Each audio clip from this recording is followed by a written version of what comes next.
Alhamdulillahirabbil alamin. Wassalatu wassalamu ala Rasulillah nabiyina Muhammadin wa ala alihi wa ashabihi wa man tabi'ahum bi ihsan ila yaumiddin. Amma ba'd. Kaum muslimin jemaah salat maghrib rahimani wa rahimakumullah. Alhamdulillah, pada malam hari ini kita tentunya bersyukur kepada Allah Subhanahu wa taala yang kembali memudahkan kita untuk duduk bersama belajar agama Allah Subhanahu wa taala,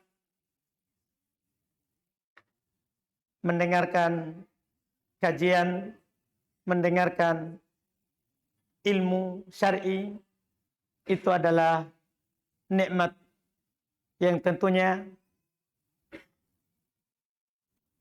tidak akan bisa kita dapatkan kecuali karena rahmat dan kasih sayang Allah Subhanahu wa taala kepada kita. Karena pada hakikatnya belajar itu adalah sebuah ibadah yang patut kita ingat selalu. Belajar itu bukan hanya sekedar kita mau mengangkat kebodohan, kejahilan yang ada dalam diri kita. Bahkan belajar itu lebih besar daripada itu. Walaupun kita anggaplah datang belajar, hal yang kita dengar sudah sering kita dengar. Hal yang kita hadiri sudah biasa kita dapatkan. Tapi itu adalah hanya faedah yang atau manfaat yang biasa. Pada hakikatnya dan yang sebenarnya, belajar ini kebaikannya bukan hanya sekedar dalam kehidupan dunia ini.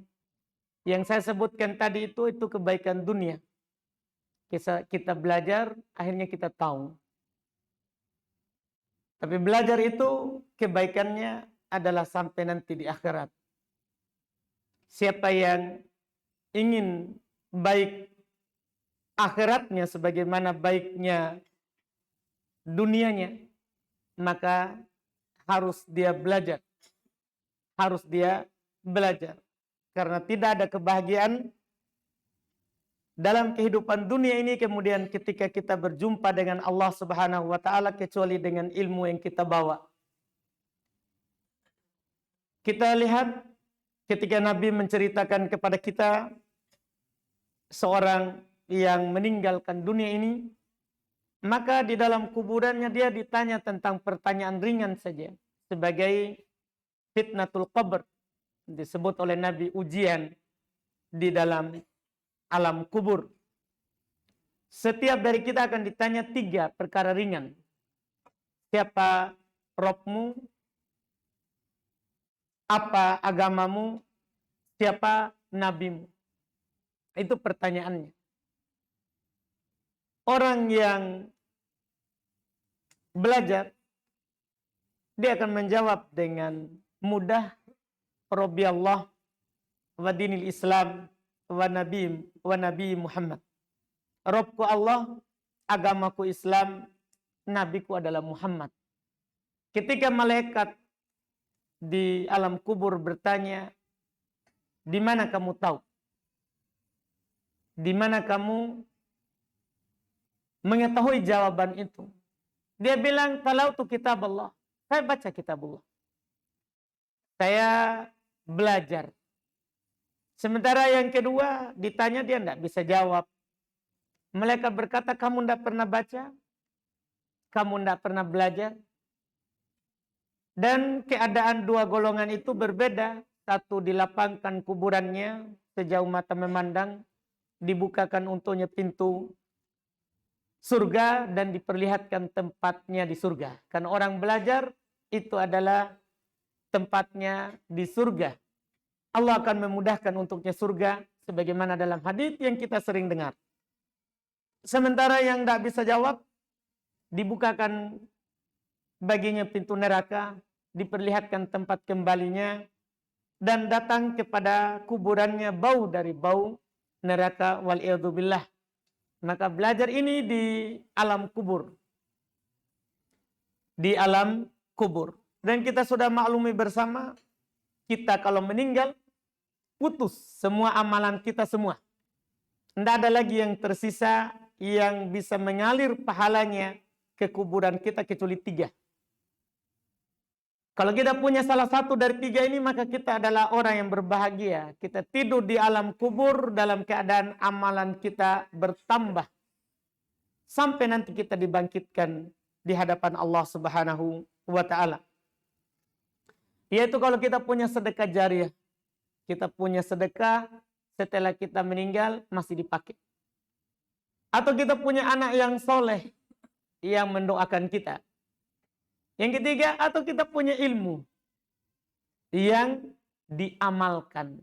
Kita pernah kasih tahu kawan kita sebuah hadis. Akhirnya kawan kita itu amalkan. Dan dia kasih tahu orang lain. Dia kasih tahu anaknya, anaknya kasih tahu lagi anaknya. Maka selama itu pahalanya akan mengalir ke alam kubur kita. Ini di alam kubur, apalagi nanti di alam akhirat. Dan diantara yang menunjukkan lebih nikmatnya, lebih besarnya nikmat ini kepada kita, bahwa nikmat belajar itu ternyata nikmat besar. Kita mudah ke masjid, mudah mengadakan taklim, itu nikmat besar. Karena kenapa? Di sana banyak orang, banyak tempat, tidak bebas seperti kita yang kita lakukan ini. Iya, tidak bebas seperti yang kita lakukan ini. Kemarin, terus terang seperti pekan lalu, saya ada safar sama Syekh ke Malaysia. Di sana susah kita mau ta'lim di masjid. Kita hanya bisa ta'lim di rumah. Rumah belajar. Kalau mau di masjid, harus izin dulu di tempat yang tinggi, bukan di lurah, harus di kementerian. Kapan baru bisa kita ta'lim? Jadi kalau kita mau ta'lim di masjid, ya sebulan, 2 bulan baru bisa. Ini kita, Masya Allah, kita bisa duduk kapan saja di majelis. Terus waktu kita tidak terbatas. Mau kita bikin sehari, tidak apa-apa. Di sana kalau kita terlambat setengah jam, berarti sisa setengah jam. Kalau kita terlambat 1 jam, berarti habis. Iya. Panitianya bilang, sudah habis waktu. Tidak bisa kita melakukan melebihi yang ditentukan. Pada rumah sendiri, rumah belajar sendiri. Tapi begitulah. Itulah dibilang belajar itu ternyata nikmat besar kalau kita dimudahkan. Karena banyak orang mau belajar tapi tidak bisa. Maka kita nikmat ini harus selalu kita ingat.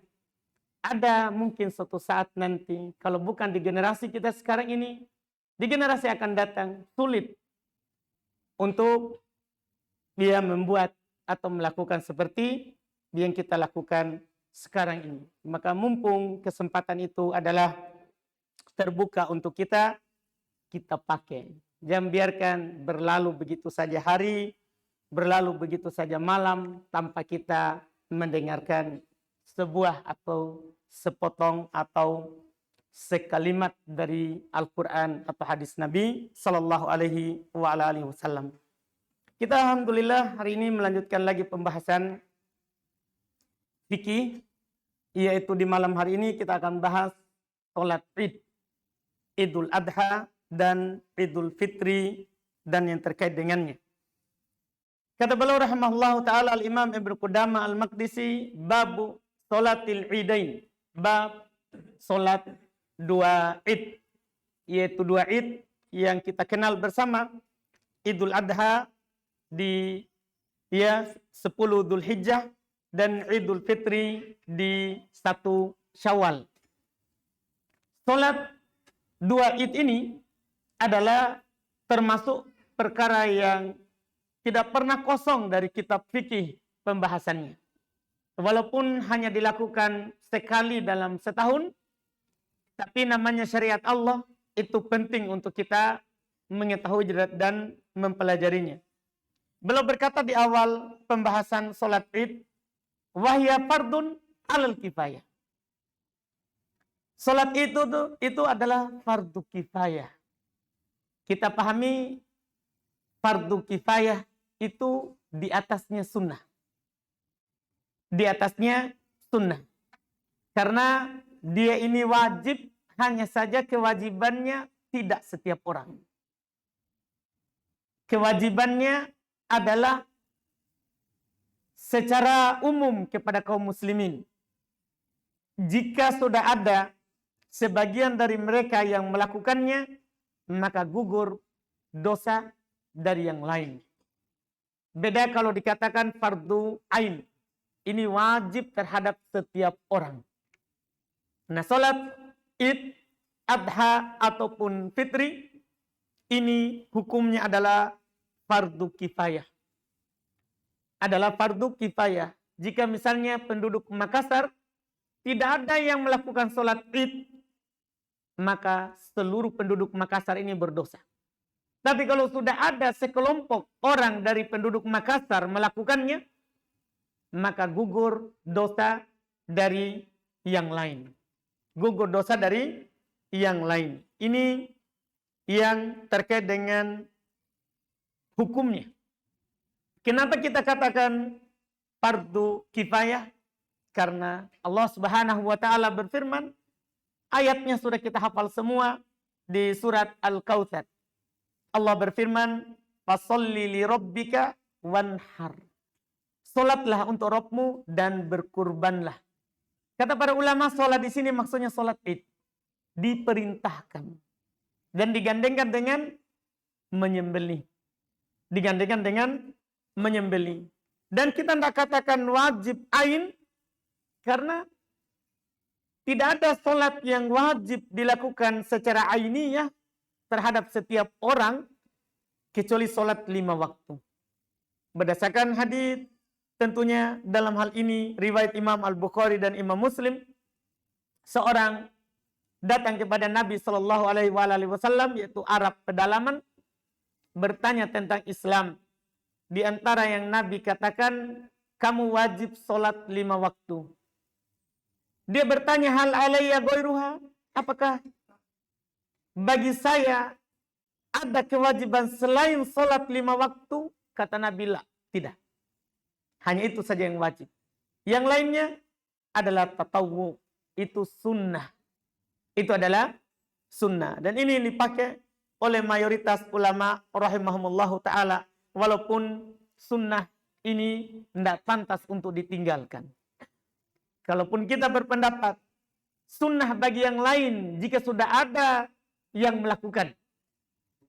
Walaupun kita katakan seperti itu, tentunya tidak pantas kita tinggalkan.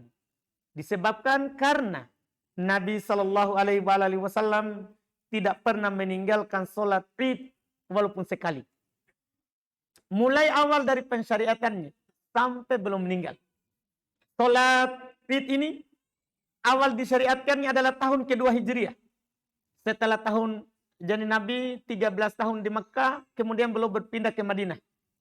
Tahun pertama belum ada syariat puasa, belum ada syariat sholat id tentunya. Karena belum ada puasa. Setelah itu, turunlah di tahun kedua di bulan Sya'ban. Tahun kedua Hijriah. Kewajiban untuk puasa di bulan Ramadan. Ya ikut padanya kewajiban zakat fitri, ikut padanya sunnah melakukan sholat idul fitri. Setelah itu juga tentunya sholat idul adha. Nabi tidak pernah meninggalkannya. Ini yang terkait dengan sholat id. Bahkan dalam hadis riwayat Imam Al-Bukhari dan Imam Muslim, Nabi Shallallahu Alaihi Wasallam memerintahkan para perempuan bahkan yang haid sekalipun, beliau suruh pergi menghadiri sholat, walaupun Nabi mengarahkan mereka pisahkan diri dari jamaah yang tidak haid. Ini menunjukkan apa? Pentingnya itu hadir sholat id. Bahkan dikatakan dalam hadis hatta dawat al-hudur. Sampai Nabi SAW menyuruh para gadis yang berada di pingitannya. Kan kebiasaan orang Arab, para gadis itu tidak keluar rumah. tidak keluar rumah. Mereka hanya berada dalam rumah. Tapi waktu Id, Nabi perintahkan untuk keluar. Bahkan datang seorang perempuan kepada Nabi SAW mengatakan bahwa ini tidak punya jilbab. Iya, karena Nabi menyuruhnya semua untuk keluar menyaksikan sholat Id. Maka dari mereka ada yang mengatakan ini tidak punya jilbab, tidak punya pakaian untuk keluar. Kata Nabi, hendaklah saudarinya meminjamkan untuknya. Ini tentunya semua ini menunjukkan pentingnya sholat Id. Pentingnya sholat Id. Makanya bahkan sebagian para ulama mengatakan ini fardu ain. Bukan lagi fardu kifayah. Sebagiannya. Karena Nabi SAW sampai seperti itu. Beliau menganjurkan para sahabat. Walaupun kita katakan yang benarnya tidak sampai ke fardu ain. Ini dipilih oleh Al-Lajnah Daimah. Demikian pula oleh Syekh Abdul Aziz Ibn Baz rahimahullahu ta'ala. Ini hukum sholat Id. Kemudian berikutnya, idza qama biha arba'una min ahlil Masr. Ini keharusan dari fardu kifayah. Apabila sudah ada 40 orang dari penduduk kota itu, sakatot ansairihim, maka jatuh dosa dari seluruh mereka. Kata beliau tadi 40. Nah, ini tentunya dibangun di atas pendapat beliau yang dipegang oleh Ibnu Qudamah sebelumnya, bahwa sholat Jumat Id itu bilangan paling sedikit berapa? 40. Tapi kita sudah katakan dari madhab yang benar dari mayoritas ulama bahwa tidak dipersyaratkan 40. Bahkan kalau dilakukan berjamaah 3 orang, jatuh gugur dan hilang dosa dari yang lain. Hilang dosa dari yang lain. Misalnya seperti waktu keadaan kita di corona. Kan sudah ada kaum muslimin yang sholat gugur. Tidak wajib kita sholat Id. Tidak wajib. Cuman sunnah. Kalau yang mau lakukan di rumahnya, misalnya kita katakan seperti itu waktu corona kemarin. Karena hukumnya jadi sunnah.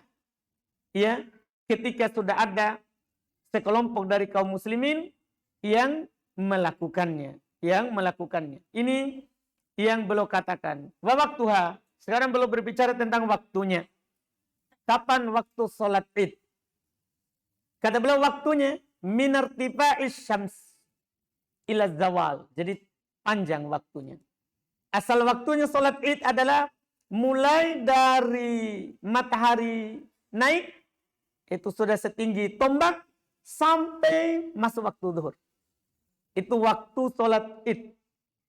Itu adalah waktu sholat Id. Walaupun nanti ada pembahasan berikutnya, sholat Id Adha itu segera itu lebih dianjurkan daripada diakhirkan. Berbeda dengan sholat Id Fitri. Nanti kita akan bahas. Ini berbicara tentang waktunya. Jadi terbentang dari naiknya matahari sampai matahari itu tergelincir, yaitu masuk waktu zuhur. Masuk waktu zuhur. Ini waktu ini adalah tentunya seperti yang dilakukan oleh Nabi Shallallahu Alaihi Wasallam di sholat Id beliau. Dan ini juga dilakukan oleh para khulafa pengganti beliau setelahnya. Ini dilakukan oleh Abu Bakar, Umar, Utsman, demikian pula Ali radhiyallahu taala anhum ajma'in, terkait dengan waktu sholat Id. Kemudian kata beliau, was sunnatu fi'luha fil musalla. Sunnah kita melakukan sholat Id ini di musola, di lapangan. Sunnahnya.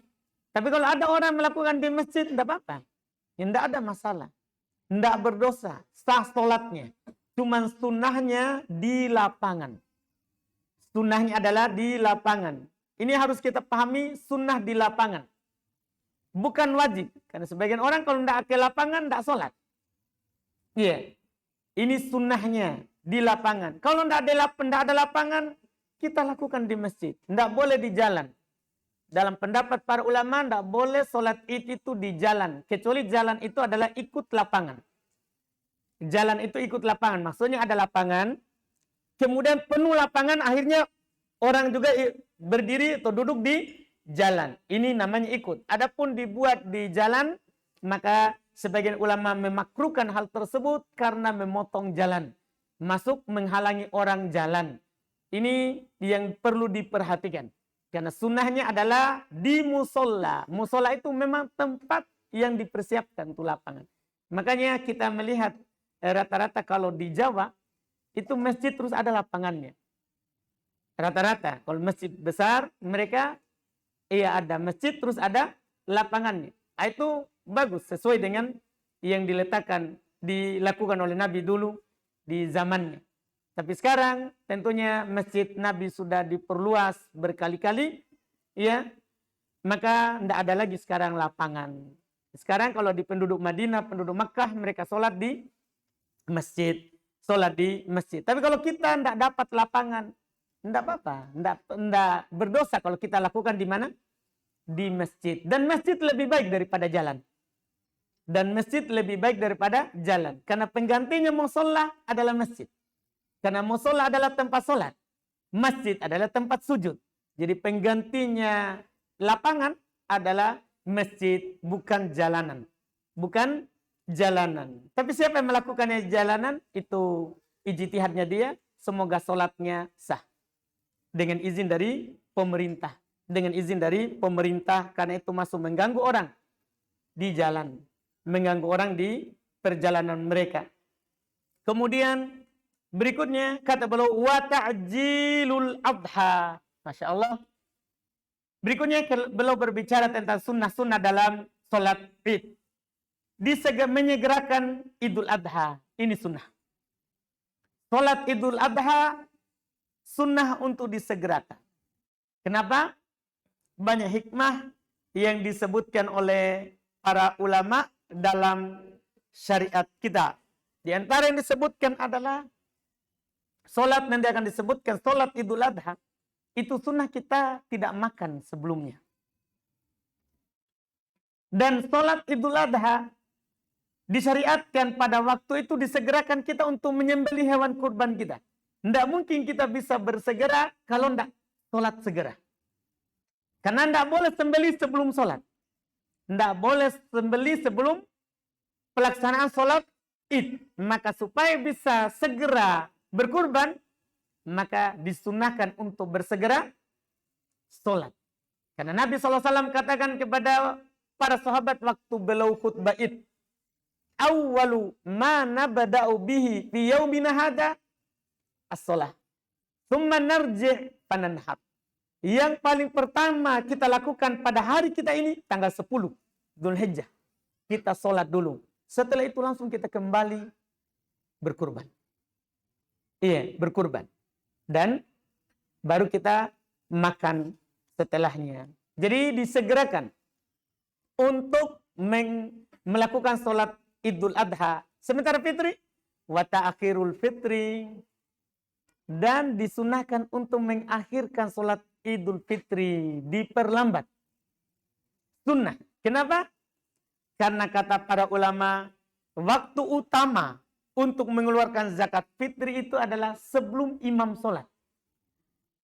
Sebelum imam sholat, itulah waktu utama untuk mengeluarkan zakat fitri. Karena dalam hadits Nabi SAW, beliau perintahkan orang untuk keluarkan zakat fitri di hari itu. Walaupun boleh kita malam id keluarkan zakat fitri. Boleh sehari sebelum id. Boleh 2 hari sebelum id. Boleh. Tapi waktu utama adalah sebelum sholat.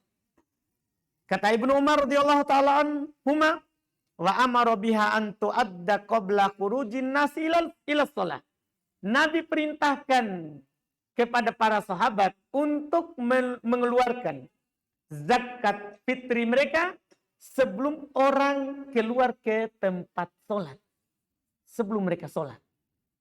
Makanya sunnah untuk mengakhirkan sholat id fitri.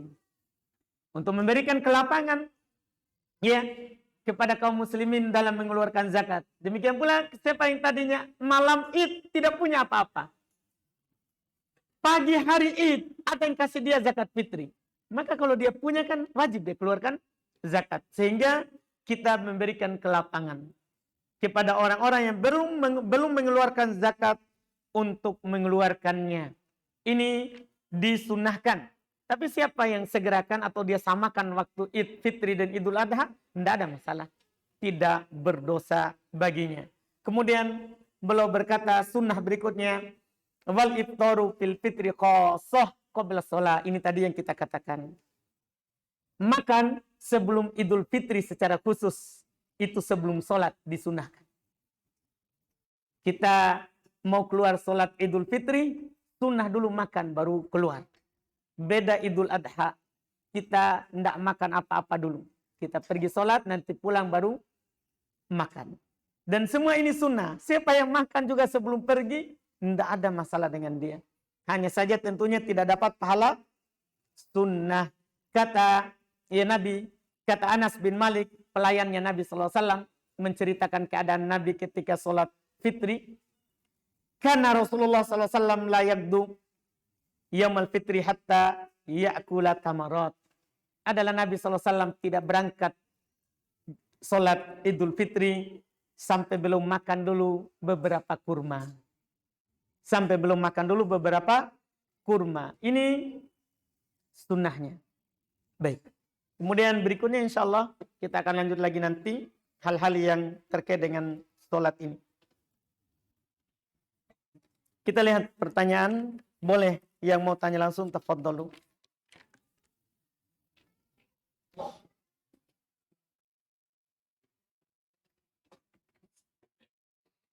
Sini ada pertanyaan, mohon penjelasannya Ustaz. Apakah kalau kita beli barang dengan kredit hukumnya riba? Ya, tidak bisa kita katakan langsung riba. Tidak boleh juga, tidak bisa juga kita katakan tidak riba atau riba, tidak bisa. Tergantung, karena jual beli kredit boleh. Hukum asalnya.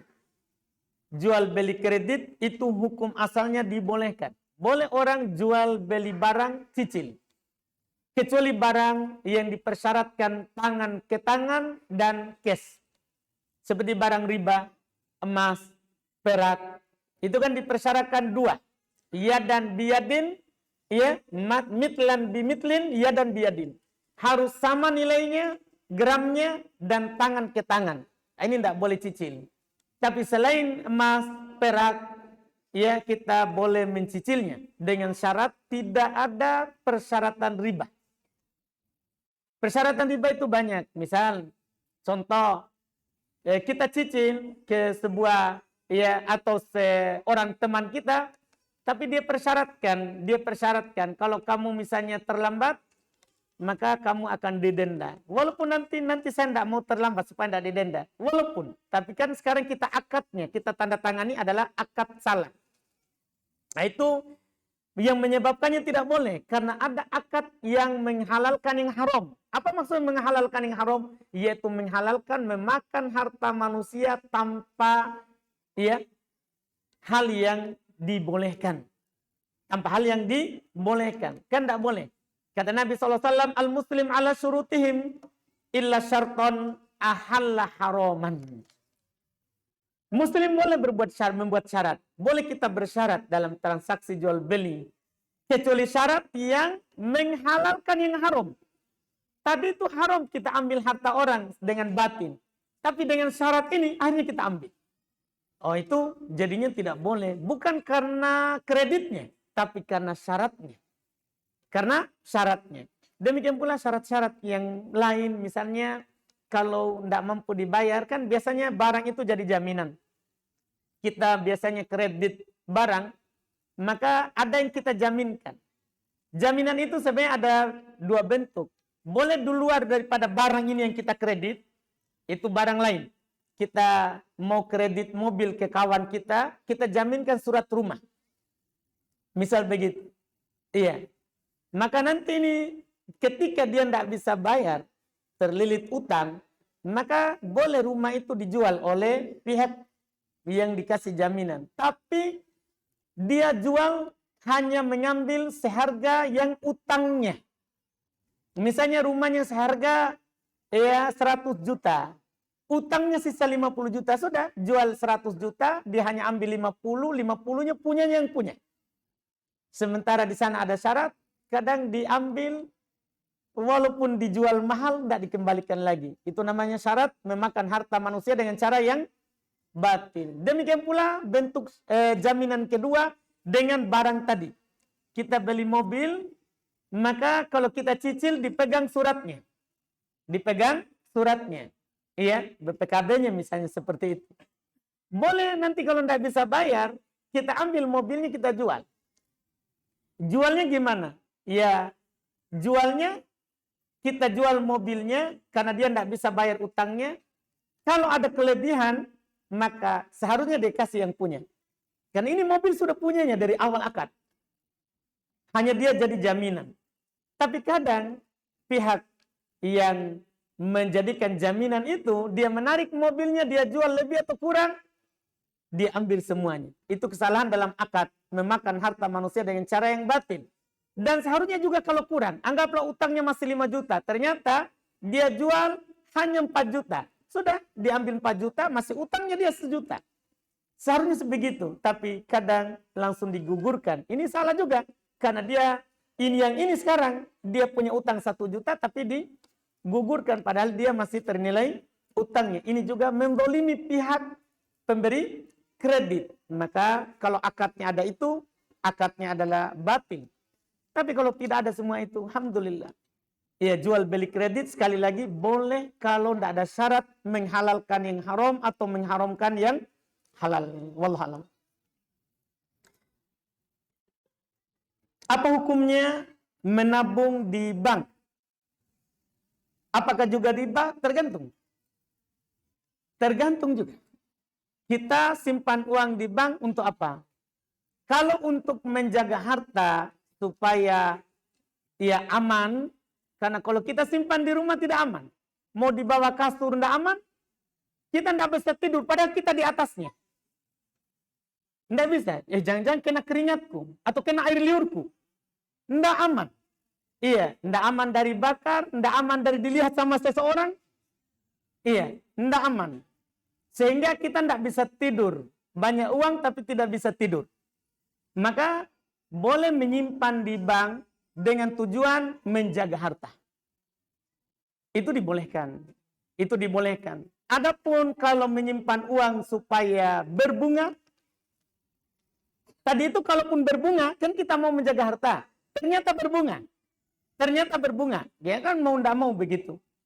Karena mereka sudah begitu di bank. Berbunga. Tidak ada masalah dengan bunganya. Tinggal kita ambil bunganya dan kita kasih ke orang miskin. Selesai masalah kita. Kan sudah ada catatannya setiap bulan. Sekian bunga kita yang masuk. Sekian bunganya yang masuk. Jadi kita ambil dan kita kasih ke orang miskin. Atau kita kasih kepada bentuk pelayanan umum. Bangun jalan, bangun got. Yang jelas tidak boleh di masjid. Karena innallaha thayyibun la yaqbalu illa thayyiban. Allah maha baik, tidak menerima kecuali yang baik saja. Jadi harta riba, hasil ribanya, tidak boleh kita masukkan ke masjid. Tidak boleh. Tapi, saya mau pahala Ustaz. Kasih orang miskin itu juga pahala. Bangun jalan itu juga pahala. Menanam pohon itu juga pahala. Jangan batas pahala itu hanya di masjid. Jangan, pahala itu banyak. Masing-masing harta ada tempatnya. Atau kita kasih orang miskin tadi. Itu kalau ada ribanya. Nah, yang kedua, kalau kita menabung untuk menggandakan uang, kita sengaja deposit. Supaya digandakan. Bukan untuk menjaga harta, tapi menggandakan uang. Maka ini kita masuk dalam makan riba. Yang hukumannya tentunya sudah kita maklumi bersama. Ya, terkait dengan hukum orang yang memakan riba. Wallahu a'lam.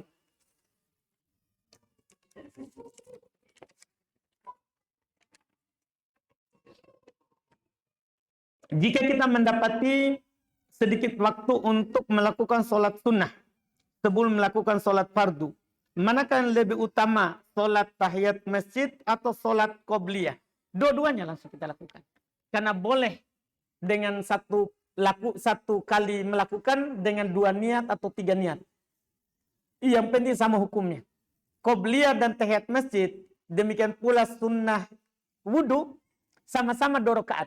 3 ini ketika sama-sama 2 rakaat boleh digabungkan menjadi 1 kali ia dilakukan dengan 3 niat. Iya, karena Nabi SAW bersabda, innamal amalu bin niyat. Pakai lafaz jamak. Sungguh amalan itu tergantung pada niat-niatnya. Jadi banyak niat-niatnya. Boleh kita masuk masjid, mau tahiyat masjid, 2 rakaat wudu, 2 rakaat qobliyah. Boleh kita lakukan dalam 1 kali. Dan kita dapat pahala masing-masing tanpa dikurangi.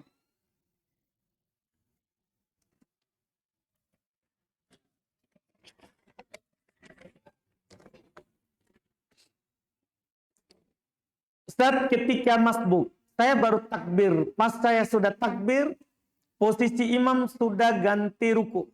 Apakah saya masih mendapatkan 1 rakaat karena masih dapat posisi imam berdiri atau sudah ketinggalan 1 rakaat? Kalau kita dapat imam berdiri, maka ketinggalan. Itu ketinggalan. Iya, kalau kita dapat imam ruku, malah dapat. Itu malah dapat. Tapi kita tidak boleh nanti. Tunggu saja dulu dia ruku. Supaya saya dapat. Tidak boleh. Kita malah berdosa. Karena Nabi SAW bersabda, Ida ataitumus sholah fa'tuha bis sakinati wal waqar. Kalau kalian mendatangi sholat, datangi dengan tenang dan penuh wibawa. Wa ma adraktum fasallu. Apa yang kalian dapati, langsung lakukan. Jadi kalau kita menunggu, berarti kita tidak lakukan perintah Nabi. Maka di situ kita dikatakan apa? Berdosa. Maka langsung dilakukan. Iya, sesuai dengan yang kita dapat. Wa ma fatakum fa'atimu, kata Nabi. Kalau ada yang luput, nanti diganti, disempurnakan setelah imam salam. Setelah imam salam. Adapun kalau mendapat ruku kita katakan dapat, ini adalah pendapat dari Imam Syafi'i dan mayoritas ahli hadis. Karena pernah ada satu kejadian di masa Nabi SAW, seorang sahabat yang bernama Abu Bakr, dia datang ke masjid, Nabi sedang ruku. Dia pun ruku di pintu sambil jalan. Perbuatan beliau ini menunjukkan bahwa para sahabat memang menghitung dapat ruku itu dapat. Karena kalau tidak dapat, ngapain dia ruku di sana? Di pintu baru sambil jalan. Cuma Nabi menasihati dia setelahnya. Setelahnya, Nabi berkata kepadanya, Zadakallah hirson, semoga Allah menambah semangatmu. Ini kan karena semangat dapat. Akhirnya ruku sambil jalan. Maka Nabi hanya mengatakan, semoga Allah menambah semangatmu. Tapi jangan diulangi. Baru Nabi nasihati tadi. Kalau kamu datang sholat dengan tenang. Yang hadis yang saya sebutkan tadi. Itu sambungannya. Dan Nabi tidak mengatakan tambah rakaat. Nabi tidak mengatakan tambah rakaatnya. Ini dalil dari Imam Syafi'i yang menunjukkan dia sudah dapat kalau dapat ruku. Itu wallahu alam.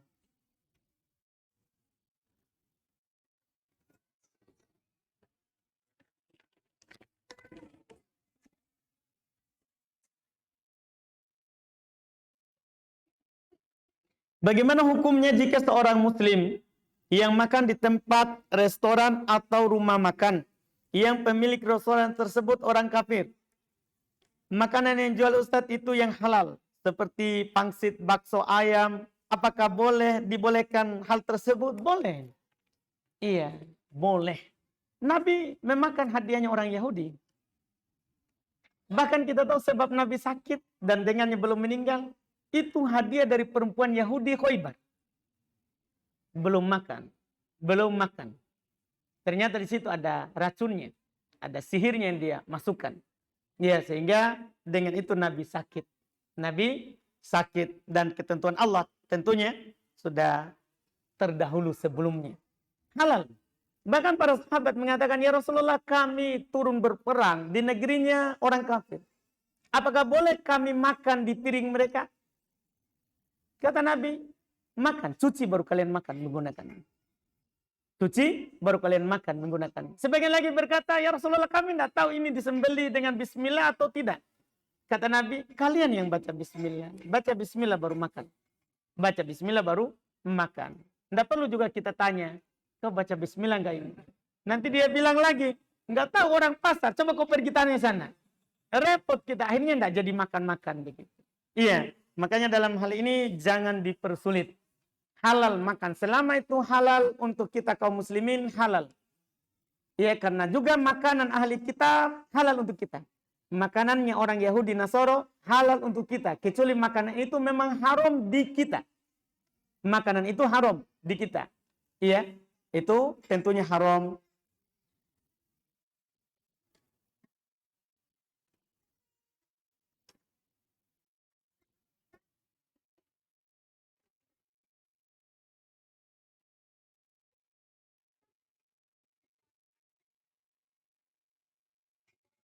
Di sini ada pertanyaan tinggi sedikit terkait dengan perawi hadis. Apakah hadis yang di dalam sanadnya terdapat perawi yang dinilai mayoritas ulama hadis sebagai pembohong atau tertuduh berbohong? Hadis tersebut dapat dijadikan fadail amal. Contohnya hadis larangan membunyikan jari saat sholat. Iya, hadis kalau ada rawi, para ulama mengatakan kadib au muttaham bil kadib, ini hadisnya palsu, bukan dhaif. Kalau ada rawi, ulama mengatakan ini rawi kadib au min arkani al kadib, ini rukun kedustaan di sini orang rawi ini, ya. Atau rawi itu majhul al ain, jangan dibilang dusta. Ini rawi majhul ain, tidak ditahu orangnya, itu hadisnya palsu. Itu adalah hadisnya palsu. Namanya hadis palsu, tidak bisa diamalkan walaupun dalam fadail al-amal. Tidak bisa diamalkan.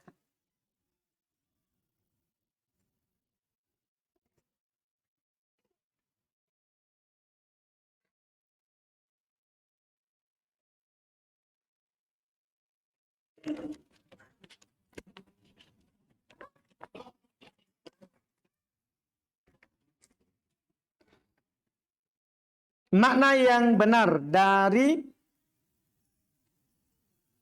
musola tempat sholat atau masjid kecil. Nah, musola kebiasaan Nabi SAW itu sohro.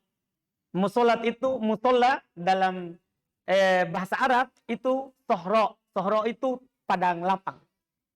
Tidak ada temboknya. Itu dibilang musola dalam bahasa Arab. Ada musola dalam bahasa kita. Dalam bahasa kita beda. Kita harus ikut bahasa Arab. Musola dalam bahasa Arab adalah sohro, ya, adalah tanah lapang. Kita bilang lapangan. Ya, kita bilang lapangan.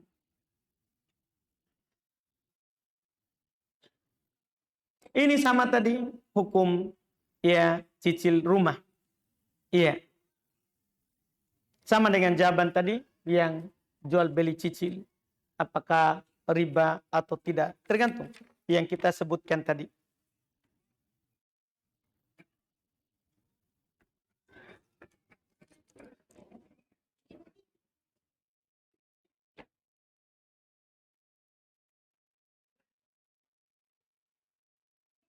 Mohon nasihatnya Ustadz, bagaimana caranya kita ikhlas dan sabar ketika saudara kandungnya orang tua kami mendoliminya. Kadangkala saya ingin menyampaikan apa yang orang tua saya rasakan, tetapi orang tua saya berpesan agar tidak ikut campur masalah orang tua dengan keluarganya. Masya Allah, bagus, ikuti nasihat orang tuanya. Ikuti nasihat orang tuanya. Kadang ya kita masuk di sebuah perkara itu kita masuki, kita tidak bagus dalam menyikapinya. Maka kata Nabi SAW, man kana yu'minu billahi wal yaumil akhir falyakul khairan aw liyasmut. Siapa yang beriman kepada Allah dan hari akhirat, silakan dia berucap dengan ucapan yang baik atau dia diam. Kalau kita tidak bisa berucap yang baik, tidak bisa bermanfaat untuk orang, misalnya dalam kasus kita ini, membuat nanti keluarga kita lebih sakit hati sama orang tua, kita diam, nggak usah ikuti apa yang dikatakan oleh orang tua, itu lebih bagus. Itu adalah lebih bagus. Alhamdulillah kita cukupkan karena sudah habis waktu. Tapi bukan karena ini, karena mau adzan. Baik, alhamdulillah, seakan-akan saya di masa lalu ini. Alhamdulillah. Baik, subhanakallahumma hamdik, asyhadu an la ilaha illa anta astaghfiruka wa atubu ilaik. Assalamualaikum warahmatullahi wabarakatuh.